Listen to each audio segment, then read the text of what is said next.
Famous story channel में आपका स्वागत है।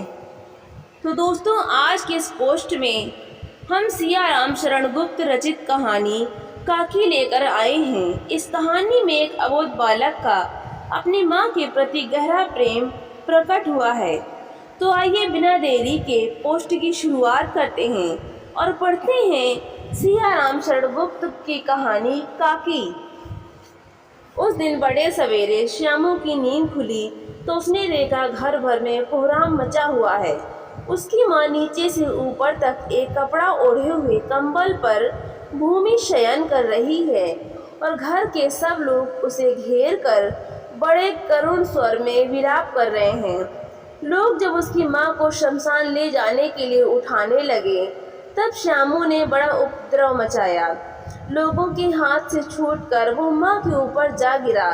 बोला, काकी सो रही है, मैं इस तरह उठाकर कहाँ ले जा रहे हो? मैं इसे ना ले जाने दूंगा। लोगों ने बड़ी कठिनाई से उसे हटाया। काकी के अग्नि संस्कार में भी वो ना जा सका। एक दासी राम राम करके उसे घर पर ही संभाले रही।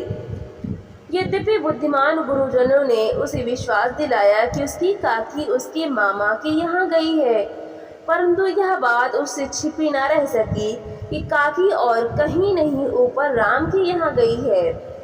काकी के लिए कई दिन लगातार रोते रोते उसका रुदन तो धीरे धीरे शांत हो गया, परंतु शोक शांत न हो सका। वो प्रायः अकेला बैठा बैठा शून्य मन से आकाश की ओर ताका करता। एक दिन उसने ऊपर एक पतंग उड़ती देखी। न जाने क्या सोचकर उसका हृदय एकदम खिल उठा। पिता के पास जाकर बोला, काका मुझे एक पतंग मंगा दो, अभी मंगा दो। पत्नी की मृत्यु के बाद से विश्वेश्वर बहुत अनमने से रहते थे। अच्छा मंगा दूंगा कहकर वे उदास भाव से और कहीं चले गए। श्यामू पतंग के लिए बहुत उत्कंठित था। वो अपनी इच्छा को किसी तरह न रोक सका। एक जगह खूंटी पर विश्वेश्वर का कोट टंगा था। इधर उधर देखकर उसके पास स्टूल सरका कर रखा और ऊपर चढ़कर कोट की जेबें टटोली। एक चवन्नी पाकर वो तुरंत वहां से भाग गया। सुखिया दासी का लड़का भोला श्यामू का साथी था। श्यामू ने उसे चवन्नी देकर कहा, अपनी जीजी से कहकर गुपचुप एक पतंग और डोर मंगा दो। देखो अकेले में लाना, कोई जान न पायो।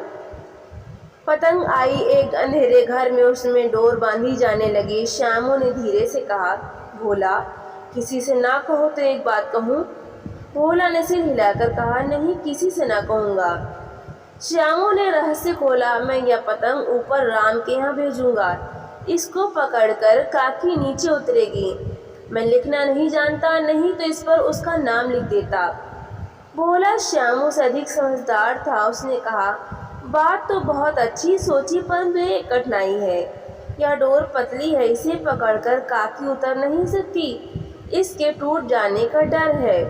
पतंग में मोटी रस्सी हो तो सब ठीक हो जाए। श्यामू गंभीर हो गया।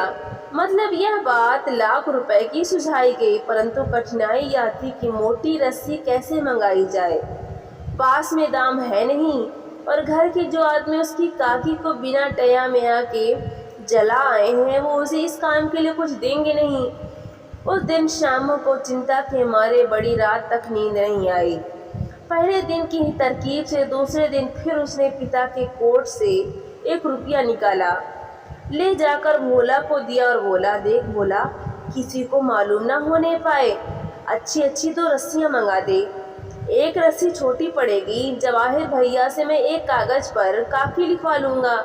नाम लिखा रहेगा तो पतंग ठीक उन्हीं के पास पहुँच जाएगी। 2 घंटे बाद प्रफुल्ल मन से श्यामू और भोला अंधेरी कोठरी में बैठे हुए पतंग में रस्सी बांध रहे थे। अकस्मात उग्र रूप धारण किए हुए विश्वेश्वर शुभ कार्य में विघ्न की तरह वहां जा घुसे।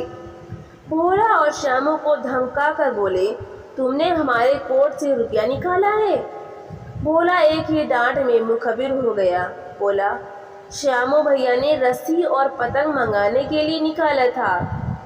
विश्वेश्वर ने श्यामू को 2 तमाचे जड़कर कहा, चोरी सीख कर जेल जाएगा। अच्छा तुझे आज अच्छी तरह बताता हूँ। कहकर कई तमाचे जड़े और कान मलने के बाद पतंग फाड़ डाली। अब रस्सियों की ओर देखकर पूछा, ये किसने मंगाई? भोला ने कहा, इन्होंने मंगाई थी। कहते थे इसे पतंग तान कर काकी को राम के यहाँ से नीचे उतारेंगे। विश्वेश्वर हतबुद्धि होकर वहीं खड़े रह गए। उन्होंने फटी हुई पतंग उठाकर देखी। उस पर चिपके हुए कागज पर लिखा था, काकी।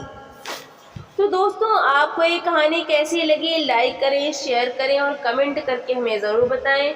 और चैनल को सब्सक्राइब करना बिल्कुल भी ना भूलें। तो मिलते हैं अगली नई कहानी के साथ। बहुत बहुत धन्यवाद।